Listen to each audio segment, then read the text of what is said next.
Welcome to Global View on Niger Live TV, reaching you from Bielsa's capital city, Yenagoa. My name is Barbie, Mkparu. Let's start with the headlines. Jonathan holds meeting with Tinubu at State House. Senate urges military action over renewed terror attacks. U.S. intercepts Iranian tankers as Gulf tensions escalate. A quick reminder that Niger Live TV is officially open for business.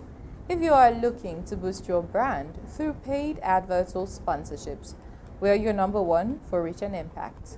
We are ready to partner with you. You can contact us on our studio line on 081 293 40000. For physical consultations, visit our head office at number 122 Mbiama Yenagoa Road, Amarata Yenagoa, Bielsa State. And don't forget to stay connected. Follow us on Facebook, YouTube, Instagram, TikTok, and X at Niger Live TV, or visit our website on www.nigerlivetv.com. Details of the news shortly.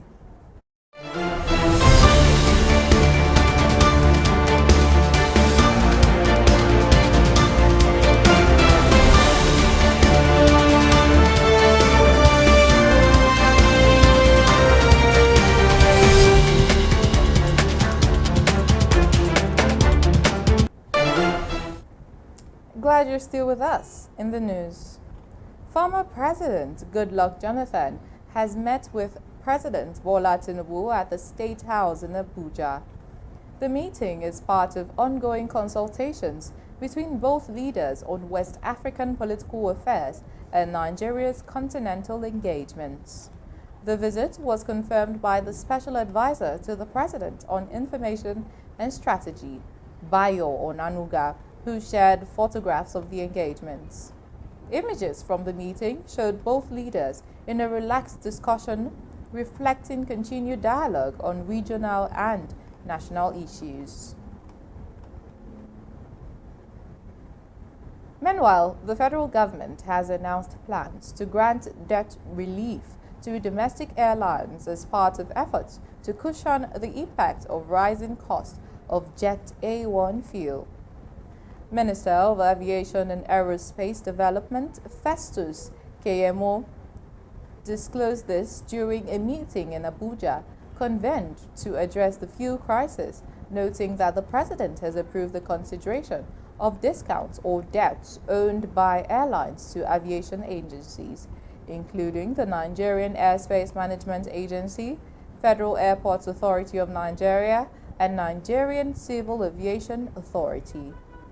Kiyamo stated that the move is aimed at supporting operators amid mounting operational costs, while acknowledging their restraint in not increasing airfares despite the challenges.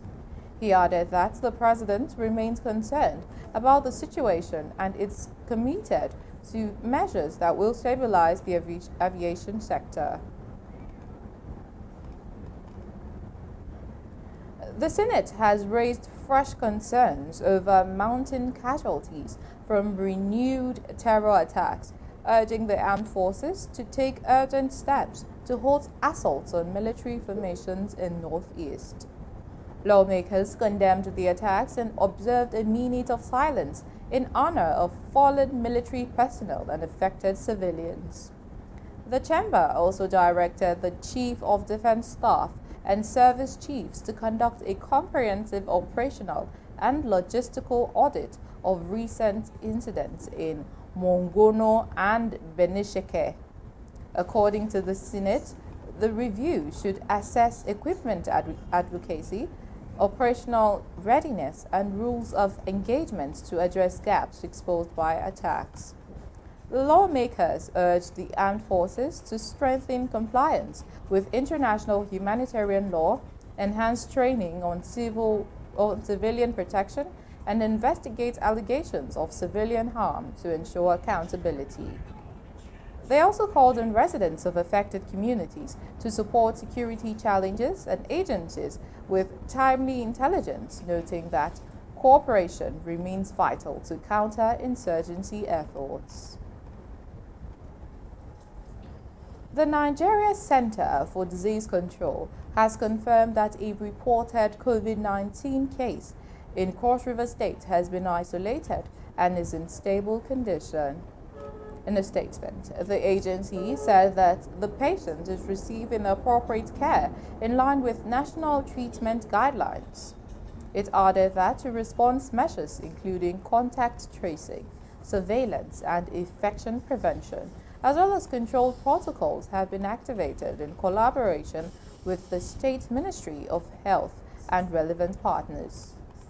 The NCDC advised the public to maintain good hygiene, stay home and well, and also rely on official health updates, assuring that situation is being closely monitored. Meanwhile, the Cross River Commissioner for Health, Dr. Henry Ayuk, disclosed that the case involves a foreign national who arrived in the country in March and later developed symptoms. He also said the patient was transferred to the University of Calabar Teaching Hospital for proper evaluation, where samples were taken and infection was subsequently confirmed. We'll be back with more news. Do stay with us.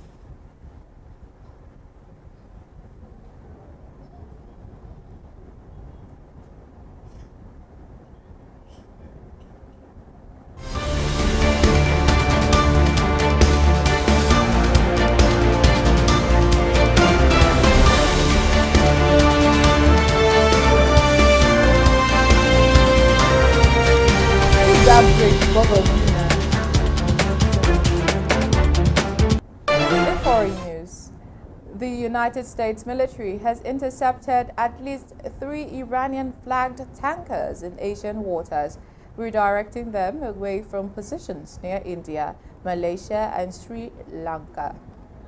The action comes amid an ongoing naval blockade imposed by Washington on Iran's maritime trade, as tensions persist following months of conflict involving the United States and Israel. Iran has also stepped up in response, reportedly firing on vessels and seizing ships attempting to navigate the Strait of Hormuz. The disruption in the strategic waterway has significantly affected global energy supply, with analysts warning that about 1/5 of the world's oil and gas flow has been impacted. Still on the foreign scene, Iranian authorities have blamed the United States for stalled peace negotiation, citing the ongoing naval blockade of its ports as a major obstacle. Senior officials said the blockade and continued threats have undermined efforts toward dialogue and agreement. At the same time, Iran's Revolutionary Guard confirmed it seized 2 foreign vessels in the Strait of Hormuz and opened fire on a third for allegedly violating maritime regulations. President Masoud Pezeshkian stated that while Tehran remains open to negotiations, actions by Washington have hindered meaningful progress. The developments have further heightened tensions in the region and raised concerns over maritime security along the critical global shipping routes. And that concludes the news on this hour. You have been watching Globe in View on Niger Live TV. My name is Barbie Mkparu. Do stay with us for more news updates during World Desk. Thank you for watching.